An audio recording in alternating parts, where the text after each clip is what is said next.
I remember shortly after that I got put in special ed.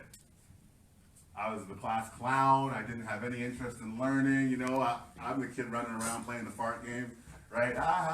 Right? Because I needed that attention. I wanted some love, right? I know this now. I didn't know this then. But at the time, my educators decided, ooh, this boy just doesn't know. So they put me in special ed. And I remember, I had a really good friend there who's now passed on. He and I were like super smart. We both knew it.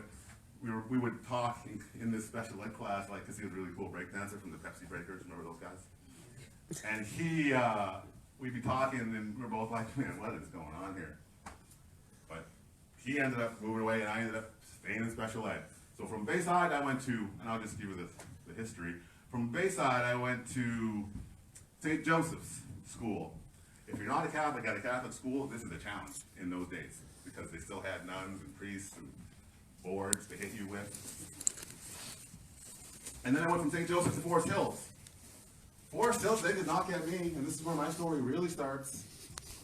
I was a 13-year-old boy, testosterone laden, just like the rest of the world, and going a little crazy, but I also had all this other baggage that I had yet to unpack in my life.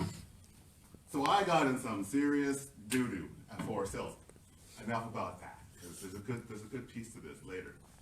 But they decided I was educable, mentally retarded while I was at Forest Hills, and they brought in some psychologists, sent a letter home and said, we don't think he's gonna make it. There's a good school on the west side, Dr. Roberts, anybody heard of that one? He can go there, and he'll be successful. Well, my mom was willing to do anything it took to save me. She loved me, and she was willing to do anything to save me. She said, I'll do whatever you want. I remember, I was there in the meeting. I'll do anything you want, just prove it to me.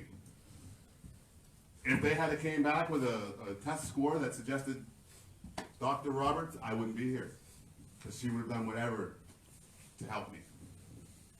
Instead, I recall so clearly, it was the funniest thing.